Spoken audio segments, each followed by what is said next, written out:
I tend to be on the analytical side.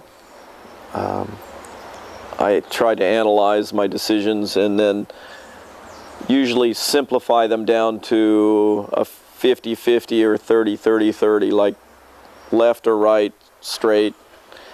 And then I try to use intuition from there. And I think the intuitive part is important. I don't think it's very good to be just strictly intuitive or strictly analytical.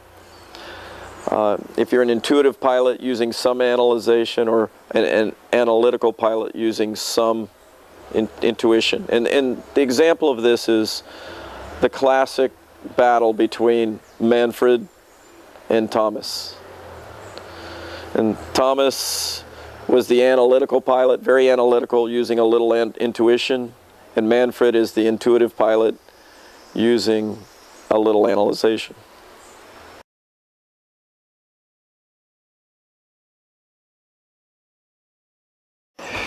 Getting emotionally involved. Probably the gaggles suck, I call it, where they see the gaggle and they come in below and miss the climb. Instead of, if you think you're going to come in low on a thermal, you're going to come in low, or you're going to come in so low you're going to land.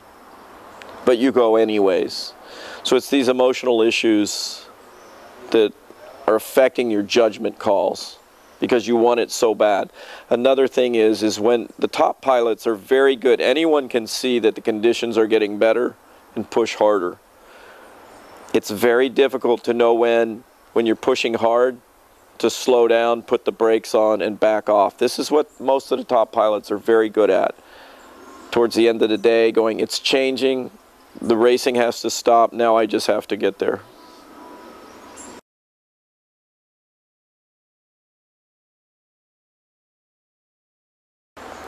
One thing I do with my students is, over the years, I've learned the hard way. I've been on the cold hard x-ray table. I've seen a lot of my friends get hurt or die, and it's just a game. So you have to realize this. I don't risk safety anymore. I'd say the absolute hardest I would push it is on 1,000 to 1 chance of getting hurt. And that's pushing very hard.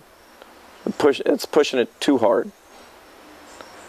Because I do this more than 1,000 times a year.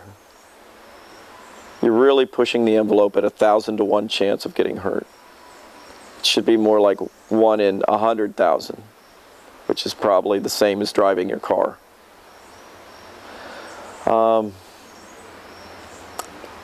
It's quite different. This is the primary thing that you're applying to your decision-making process, because when you look, you're trying to make a decision, left, right, or straight, you also have to analyze the safety issue of that place. And what happens is, I call it getting pinned in. Whereas you may make, it's a very good decision to go for the lift, but if you don't get it, you can't leave it because of safety, so there's nowhere else to go. So I may go to a worse place as far as the lift, but much safer. There's 2 or 3 trigger points in a row or something, but with good landings. So I have less chance of landing, even though it's worse lift, because it's safer.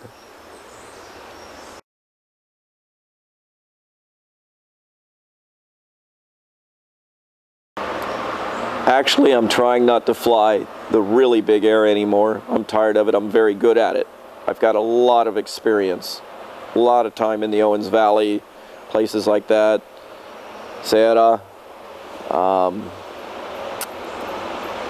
I raise all my sprogs up when it's going to be rough. I go to Texas, I raise them up.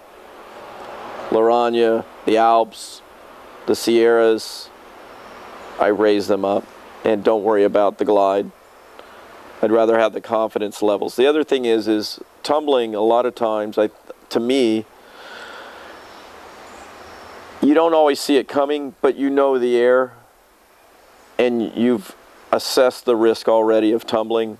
if the air is very bad in a thermal, I've seen it quite often where I've been in air with people who've tumbled right below me and above me. And quite often it's I'm leaving or getting ready to leave because I don't like the air and I leave early. You know, it's like driving your car on the rough road that's going to break, or what are the chances of getting stuck or breaking the car on the very rough road? You either slow, but generally try not to do it. Has to do with the texture of the air and how edgy it is. If it's very dry area where it's strong lift and strong sink on the edges, and if the air is very rough, sometimes if it's too rough, if I'm having trouble maintaining pitch control, I'll usually leave. Quite often when the air is very rough on the edge of a thermal, you move over 50 meters or 100 meters and it's smooth and you're climbing just as well. A lot of people mistake the very rough edges for better.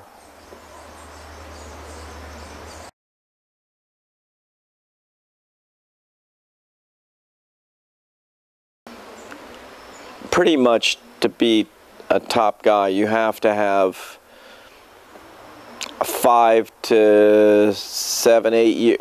Oleg says 8 years of international experience before you're going to be in the tops. I think you could probably do it in 5, but the international is very important because without it, it's going to be very difficult. Like Guido Gehrman did it. He was the youngest world champion, I think, and he did it in only a few years, 5 years total flying, I think. I don't know. He was young, but he was stuffing battens for Gerard Thévenot when he was very young, 14 or something. So, and he had Gerard Thévenot as a mentor who was top 10 for 25 years, you know, the best.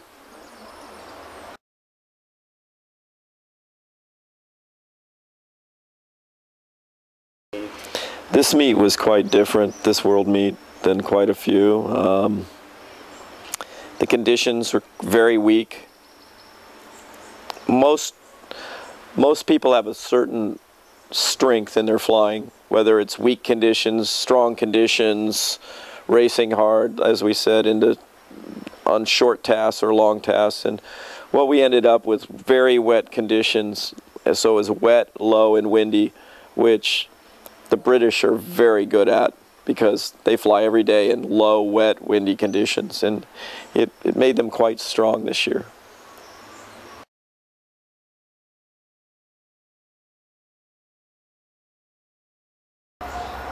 I started competition. I actually wanted to do long distance more than competition. In distance work, you're racing the sun. And the faster you are, the farther you'll go each day. So when you're racing the sun, you have to be fast. It's because the sun's so fast.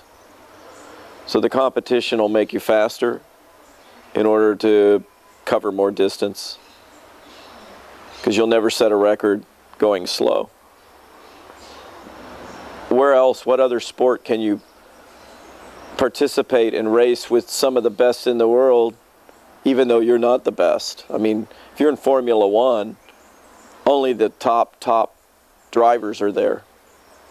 They're not allowing the rookies to go in very often. So you have a chance as a rookie to be flying with the best and learning from the best.